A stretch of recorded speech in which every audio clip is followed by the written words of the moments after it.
नमस्कार, मैं हूं जयश्री नागदा और आप देख रहे हैं CBC news vibe. Madhya Pradesh Congress ने मुख्यमंत्री शिवराज सिंह चौहान का एक कथित ऑडियो सामने आने के बाद उन पर और प्रधानमंत्री नरेंद्र मोदी पर निशाना साधा है। उनका कहना है कि राज्य से मध्य प्रदेश सरकार को गिराने के लिए साजिश रची गई थी। दैनिक भास्कर के अनुसार यह ऑडियो इंदौर की रेजिडेंसी का है, जहां शिवराज सिंह चौहान सांवेर के पार्टी कार्यकर्ताओं को संबोधित कर रहे थे और उनके साथ पूर्व मंत्री तुलसी सिलावट भी मौजूद थे। सीबीसी न्यूज वायर इस ऑडियो की सत्यता की पुष्टि नहीं करता है। इस ऑडियो में चौहान कथित तौर पर मंत्री तुलसी सिलावट को जिताने की अपील करते हुए कह रहे हैं, केंद्रीय नेतृत्व ने तय किया कि सरकार गिरनी चाहिए, यह बर्बाद कर देगी, तबाह कर देगी। और आप बताओ कि ज्योतिरादित्य सिंधिया और तुलसी भाई के बिना सरकार गिर सकती थी क्या? और कोई तरीका नहीं था। ये तो मंत्री वहां भी थे, मुख्यमंत्री बनने की तो नहीं सोची थी। अब कांग्रेस वाले कह रहे हैं कि गड़बड़ कर दी, घोटाला कर दिया। मैं आज पूरे विश्वास और ईमानदारी के साथ इस मंच से कह रहा हूं, धोखा कांग्रेस ने दिया, धोखा सिंधिया और तुलसी सिलावट ने नहीं दिया। दर्द और कसक की वजह से मंत्री पद छोड़ दिया, जबकि सरपंच तक पद नहीं छोड़ते। आज सिंधिया जी और तुलसी भाई का मैं इसलिए स्वागत करता हूं कि भाजपा की सरकार बनाने के लिए मंत्री पद छोड़कर आए और अब हो रहे हैं चुनाव। ईमानदारी से बताओ कि तुलसी अगर विधायक नहीं बने तो हम मुख्यमंत्री रहेंगे क्या? भाजपा की सरकार बचेगी क्या? हर भाजपा कार्यकर्ता की ड्यूटी है और कर्तव्य है कि तुलसी सिलावट चुनाव नहीं लड़ रहा, आप सब चुनाव लड़ रहे हैं, हम उम्मीदवार हैं। ज्ञात हो कि कमलनाथ सरकार में स्वास्थ्य मंत्री रहे सिलावट पूर्व सांसद और कांग्रेस नेता ज्योतिरादित्य सिंधिया के भाजपा में आने के बाद वे भी अपने पद से इस्तीफा देकर भाजपा में आ गए थे। अब शिवराज सरकार में वे जल संसाधन मंत्री हैं। वे सांवेर से विधायक थे और आगामी उपचुनाव में यहीं से भाजपा के उम्मीदवार होंगे।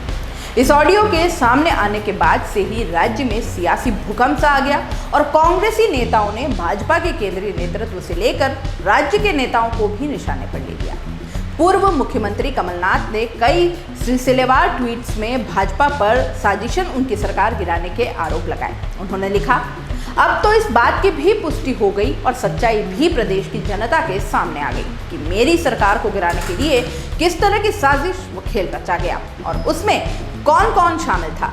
जो लोग कहते थे कि कांग्रेस की सरकार के पास बहुमत नहीं था, वो अपने असंतोष से गिरी, हमने नहीं गिराई। उनके झूठ की पोल भी अब सभी के सामने आ चुके हैं। उन्होंने आगे कहा, शिवराज ने 15 वर्ष झूठ के बल पर सरकार चलाई, जनता ने सबक भी सिखाया, लेकिन वे अभी भी निरंतर झूठ परोस रहे हैं।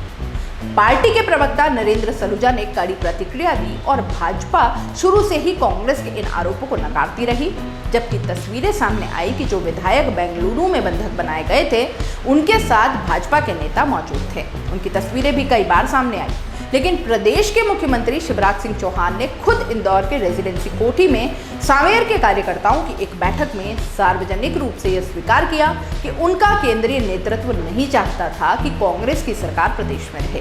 बीते मार्च में हुई इस सियासी उथल पुथल के बाद कांग्रेस के नेताओं का कहना था कि यह सब केंद्र के इशारे पर किया गया था। सलूजा ने यही बात दोहराते हुए कहा, इससे इस बात की भी पुष्टि हो गई है कि भाजपा का केंद्रीय नेतृत्व भी इस षड्यंत्र में शामिल था और सरकार गिराने में सिंधिया की इसलिए मदद ली गई। इसी से समझा जा सकता है कि कांग्रेस में कोई असंतोष नहीं था, सरकार के पास पूर्ण बहुमत था। सिर्फ भाजपा के केंद्रीय नेतृत्व के निर्देश पर साजिश रचकर कांग्रेस की लोकप्रिय सरकार को गिराया गया। इस बीच पूर्व मंत्री जीतू पटवारी ने एक प्रेस कॉन्फ्रेंस में कहा कि वे इस मामले में विशेषज्ञों से सलाह लेने के बाद सुप्रीम कोर्ट जाएंगे और राष्ट्रपति से भी अपील करेंगे। पटवारी ने कहा, मुख्यमंत्री ने इंदौर में सच्चाई खुद बयां कर दी। कांग्रेस सरकार को भाजपा केंद्रीय नेतृत्व के निर्देश पर सिंधिया के साथ मिलकर गिराया गया। कांग्रेस शुरू से ही कहती आई है कि भाजपा ने साजिश रचकर सरकार गिराई। कांग्रेस के आरोपों की पुष्टि शिवराज जी ने कर दी है। अब इस मामले पर विशेषज्ञों से सलाह लेने के बाद हम सुप्रीम कोर्ट जाएंगे और राष्ट्रपति से भी अपील करेंगे। बता दें कि मार्च महीने में कांग्रेस के नेता ज्योतिरादित्य सिंधिया के इस्तीफा देकर भाजपा में शामिल होने से कई दिनों तक राज्य में सियासी घमासान चला था। ज्योतिरादित्य के साथ 22 विधायकों ने भी इस्तीफा दे दिया था, जिसके बाद कमलनाथ सरकार संकट से घिर आई थी। 22 विधायकों के इस्तीफा देने के बाद 230 सदस्यीय विधानसभा में बहुमत के लिए जरूरी 116 विधायकों में से कांग्रेस के पास केवल 92 विधायक रह गए थे।